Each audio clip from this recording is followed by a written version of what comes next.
Halo teman-teman, kembali lagi di YouTube channelku Triana Spencer. Yang baru mampir di channel ini dan belum kenal siapa aku, perkenalkan namaku Anna. Sebelumnya aku mau ngucapin terima kasih buat teman-temanku yang udah ngedukung aku, udah mensubscribe channel ini dan tetap setia di channel ini, dan udah follow di sosial mediaku. Aku ucapin terima kasih banget. Dan bagi teman-temanku yang belum subscribe, please banget bantu aku subscribe agar aku semakin semangat bikin video yang lebih menarik dan lebih konsisten lagi.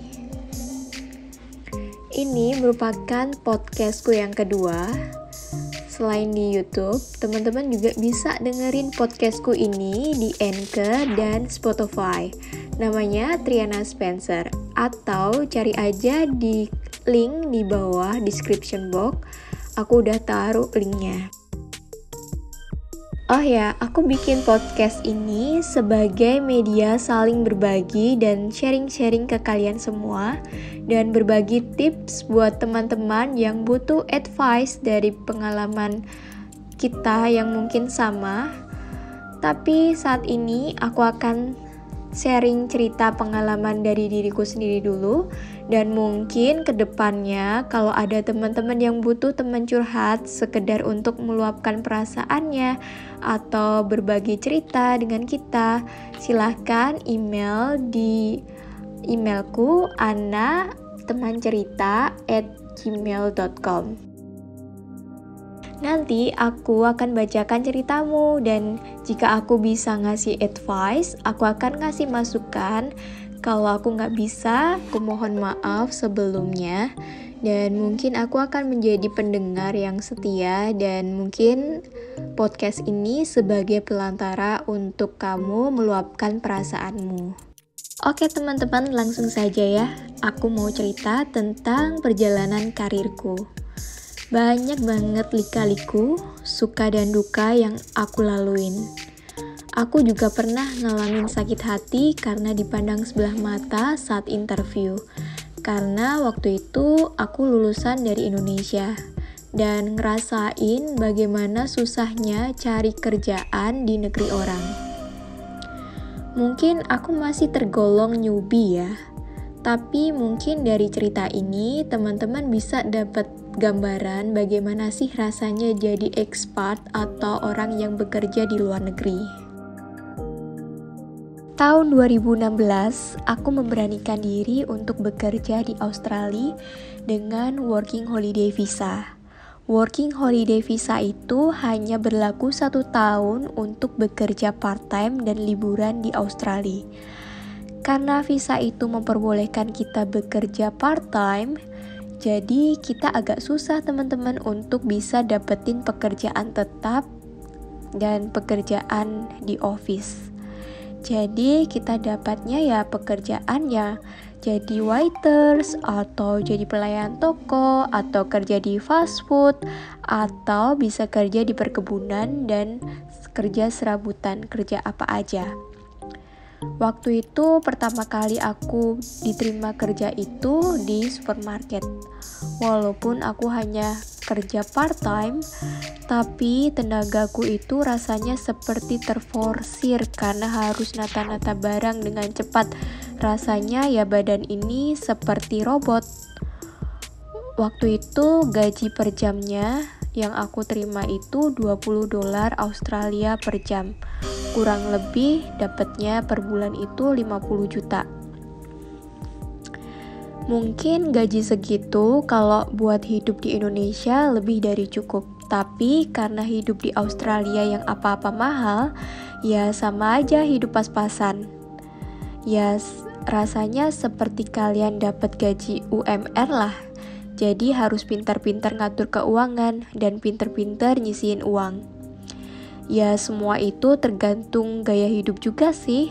Kalau kalian boros ya nggak dapat apa-apa setelah WHV. Tapi kalau gaya hidup kalian itu sederhana, pasti bisa nyisihin uang buat modal usaha setelah WHV. Jadi intinya teman-teman, bukan karena gajinya yang besar sebenarnya, Karena kita dapat gajinya juga pas-pasan di sini, tapi kita dapetin pengalaman hidup, bisa lebih mandiri lagi, bisa belajar lebih tanggung jawab atas diri sendiri. Seneng banget bisa tinggal di negara maju dan punya pengalaman jalan-jalan di negara orang yang mungkin jika kita niatnya liburan pasti membutuhkan uang banyak untuk stay 1 tahun liburan di negeri orang. Terus enaknya juga kita jadi punya banyak teman, banyak kolega, terus pengetahuan baru. Yang jelas bahasa Inggris kita jadi semakin lancar karena sering berinteraksi dengan native speaker. Aku sangat salut banget sama temenku. Dia itu ada keturunan Chinese gitu di Indonesia. Dan dia anaknya orang kaya, tapi di Australia dia berani ngadu nasibnya. Yang biasanya dia apa-apa dilayanin dan dibantuin, dia berubah banget mau bekerja keras. Sebenarnya dia udah disuruh buat nerusin bisnis keluarganya, tapi katanya nanti aja mumpung masih muda, dia pingin cari pengalaman lain.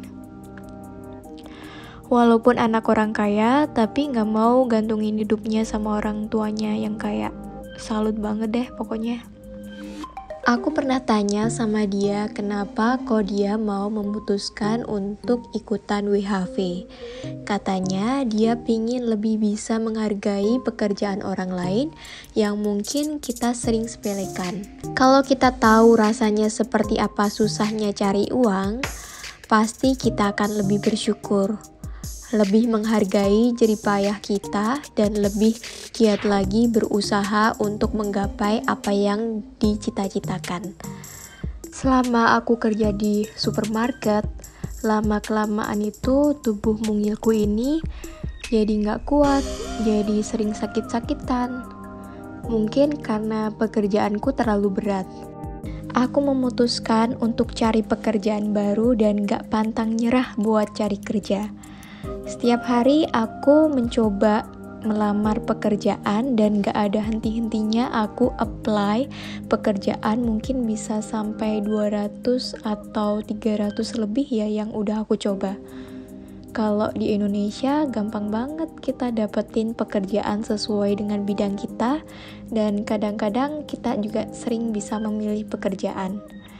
Tapi di Australia aku sering banget ditolak ya, karena memang dia nggak membutuhkan visanya karena WHV, dan mungkin karena aku cuma lulusan dari Indonesia. Pokoknya bikin semangatku itu down waktu itu, tapi aku tetap berusaha mencoba dan terus mencoba. Dan pokoknya waktu itu tetap semangat cari kerja dan apa aja aku lamar. Dan pada akhirnya aku dapat pekerjaan di agensi jual beli rumah gitu. Jadi aku itu cuman sebagai admin.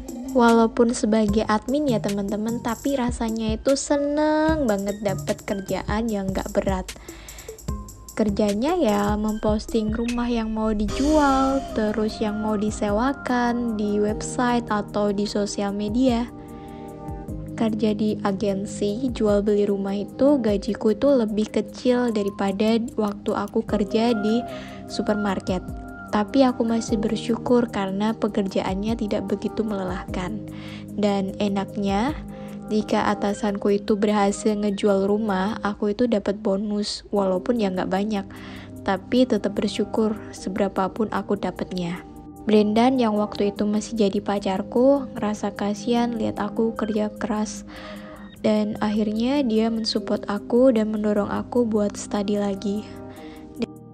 Aku bersyukur banget ya punya pasangan yang gak pernah nuntut aku harus kerja kantoran atau jadi ini itu, tapi dia mensupport aku dan ngedukung aku buat study lagi.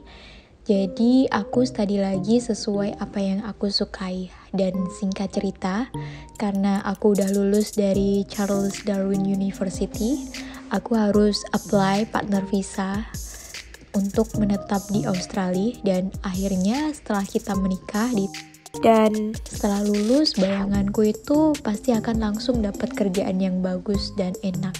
Ternyata enggak. Ternyata aku harus ngelakuin hal yang sama. Aku harus apply job lagi, harus lamar sana sini. Tapi untungnya karena aku punya pengalaman kerja di 2 tempat, jadi aku dapat mencantumkan riwayat pekerjaan dan juga mencantumkan referensi. Jadi teman-teman jangan pernah malu atau gengsi untuk menyantumkan riwayat pekerjaan meskipun misalnya jabatan kita rendah dan mungkin kita bekerja di perusahaan e-commerce atau perusahaan yang tidak terkenal. Tapi kita tetap cantumkan aja karena di situ orang yang menginterview kita akan memberi nilai plus karena kita punya pengalaman kerja dan bisa dipercaya.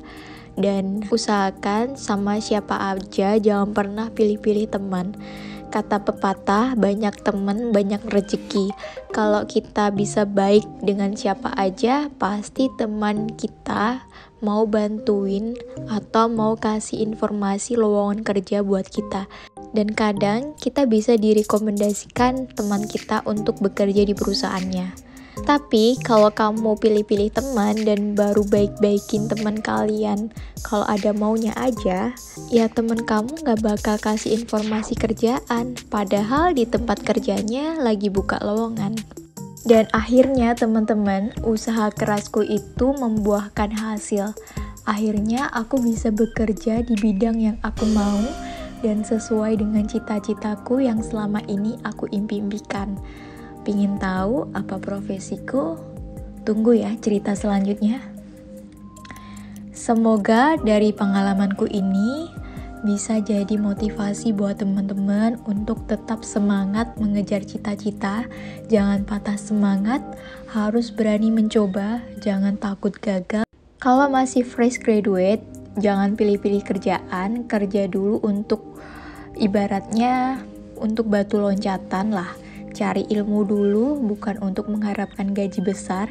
Setelah kamu dapetin ilmu dan pengalaman di perusahaan itu, barulah kamu cari perusahaan lain yang lebih besar dan stay positif, tetap sabar dan setia, tetap loyalitas di perusahaan itu, pasti insya Allah kamu akan naik jabatan secepatnya. Dan sekian cerita dari aku, semoga bermanfaat dan terima kasih.